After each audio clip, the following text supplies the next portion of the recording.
Assalamualaikum warahmatullahi wabarakatuh. Saya akan mewakili teman-teman saya dan kali ini saya akan melakukan wawancara kepada Bapak Adi selaku salah satu pengurus peternakan sapi di daerah Desa Ketangi. Dan kita nanti akan melakukan wawancara bersama beliau setelah beliau menyelesaikan pekerjaannya. Lalu di sini dengan Bapak siapa? Saya biasa dipanggil dengan Adi. Langsung saja ke pertanyaannya Pak ya. Untuk pertanyaan pertama, itu untuk sejarah awalnya berdirinya usaha peternakan ini gimana Pak? Kalau usaha peternakan ini itu ya untuk di hari tua, memang persiapan untuk hari tua. Jadi istilahnya ini dalam taraf berkesinambungan untuk mempelajari sistem daripada sapi ini sendiri. Untuk kelanjutannya bisa dikembangbiakan lebih banyak, lebih besar. Ini untuk pertama kali kan untuk taraf pembelajaran ya secukupnya seberapa untuk mengetahui apa sih yang menjadi kendala daripada sapi-sapi, entah penyakitnya, entah itu ya dari segi-segi seperti itulah. Untuk peternakan ini sudah berjalan berapa lama Pak? Kurang lebih sekitar 4 tahun. 4 tahun. Kalau untuk jenis sapinya ini apa saja yang dipelihara ini? Untuk sementara ini masih limosin. Sementara masih limosin. Karena melihat dari trah limosin itu kan bisa untuk lebih besar. Bahkan kalau memang mendapatkan satu limosin yang benar-benar limosin pure, limosin itu berat akan lebih daripada 1 ton. Dan ini pun salah satu itu sudah mencapai 900 kilo, hampir 1 ton. Itu kurang lebih saya memelihara untuk merawat, bukan memelihara, merawat ini sudah hampir kurang lebih 2 tahun.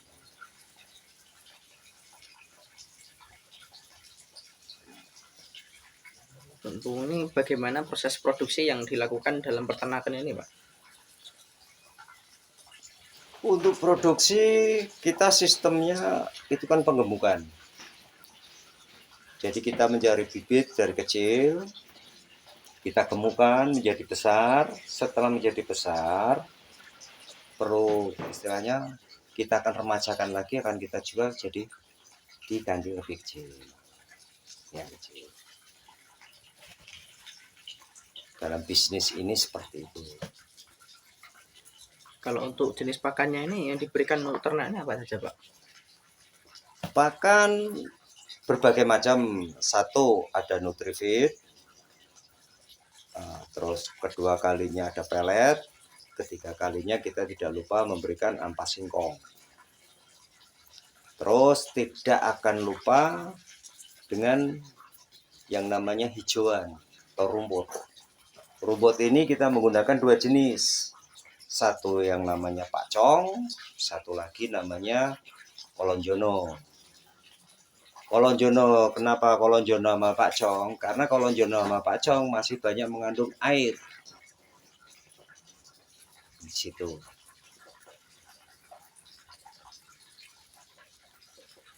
Nah, ini bagaimana cara memilih sapi yang berkualitas baik menurut Bapak?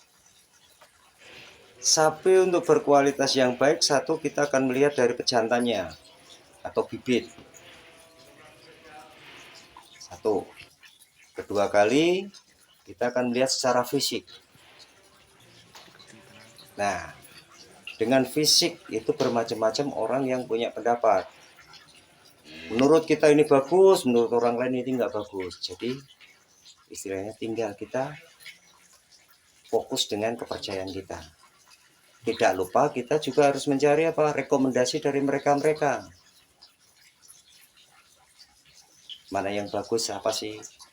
Mungkin masalah kakinya atau panjang, jenis kepalanya gimana, seperti itu.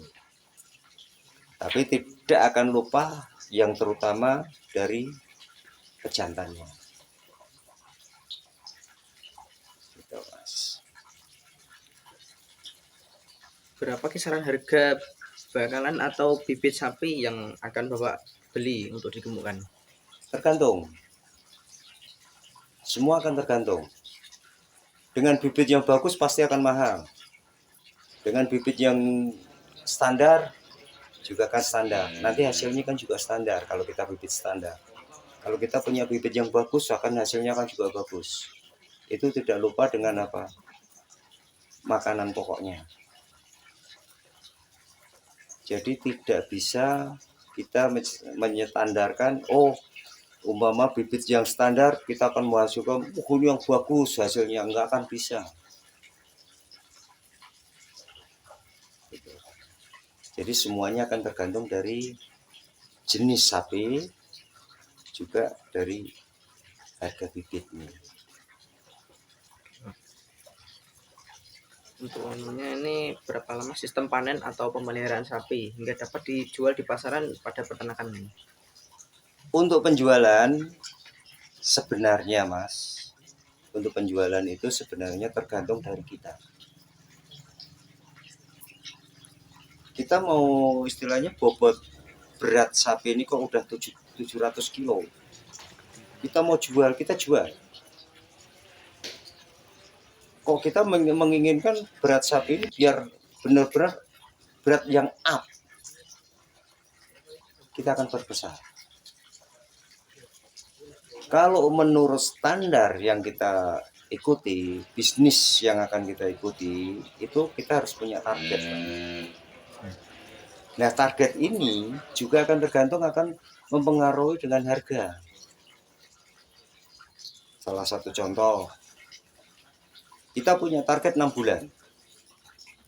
6 bulan target kita, umpama sapi 6 bulan ini kita bisa mencapai, dikatakan aja 500 kilo.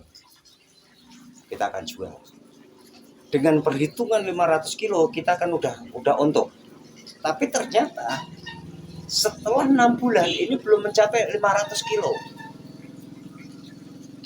Ketemunya kan rugi tuh. Nah, di sini. Jadi dalam bisnis ini memang banyak aspek-aspek yang perlu kita pelajari.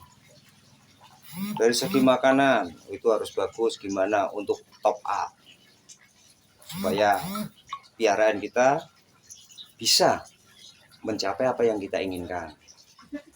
Nah, itu pun juga harus tidak akan lupa kita harus memikirkan cost yang akan kita keluarkan. Kita bisa top up makanan bagus, tapi cost makanan berapa banyak yang kita keluarkan. Nah, jadi di sini nih kalau masalah seperti ini nih bisa dikatakan gambling. Kita bisa dikatakan gambling. Apa itu gambling, Pak? Gambling jadi kayak melihat untung ruginya. Jadi untung ruginya. Saya punya target 6 bulan. Untung maupun rugi harus saya keluarkan, saya harus mencari bibit yang baru. Itu namanya gambling. Saat ini saya untung, berarti saya untung. Saya harus bisa memberikan yang baru, bibit yang baru. Saat ini tidak memenuhi apa yang saya inginkan, harus tetap saya keluarkan. Saya berani rugi karena apa? Kegamblingan kita di sini.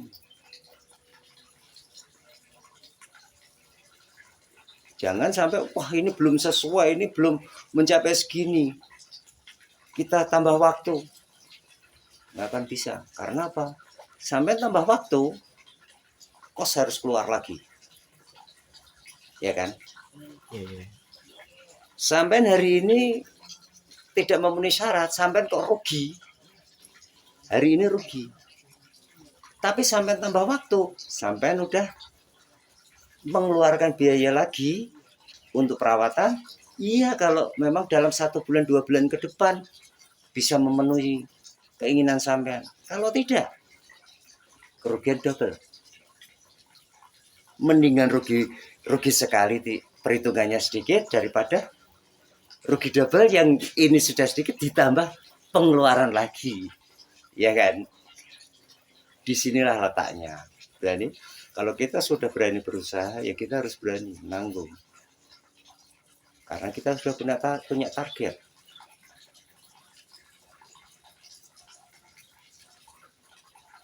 Baru setelah itu kita pelajari kenapa yang ini tidak bisa memenuhi apa yang kita inginkan. Apakah dari bibit? Apakah dari kesehatannya? Apakah dari makanannya? Karena apa? Sapi satu ekor satu sama satunya ini akan berbeda. Mungkin yang ini suka apa yang kita sediakan, tapi yang ini nggak ada yang nggak suka yang apa yang kan kita sediakan. Makanya yang terjadi apa? Sapi satu pikiran. Wah, yang ini kok mau, tapi yang ini nggak mau. Berarti besok ini tetap tak kasih yang seperti ini, nggak tak kasih dulu. Biar dia sedikit-sedikit dikasih. Jadi biar dia terbiasa seperti yang lain. Susahnya kan di situ satu pikiran. Sapi satu pikiran. Itu loh, Mas. Ya Pak, terima kasih Pak sudah menjawab berbagai macam pertanyaan dari kami. Kami ucapkan terima kasih. Namun saya tambahkan satu lagi. Ada nggak Pak satu saran atau motivasi buat anak-anak zaman sekarang?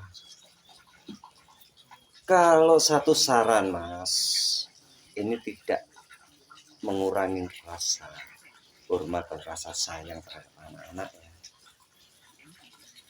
Soal waktu itu gampang. Untuk sampean bermain itu gampang. Besok masih punya. Waktu yang sekarang ada. Mumpung orang tua masih bisa untuk membiayai kita belajar. Kejar belajar. Kejar prestasi. Dari segi apapun, keinginan sampean apa? Kejar di situ. Itu. Ya. Terima kasih Lebih Pak. giat belajar. Iya Pak. Terima kasih Pak sudah mau mewawancarai kami dari Sabang Muhammadiyah. Mengucapkan terima kasih kepada Bapak. Sama-sama, Mas. Sekian, terima kasih.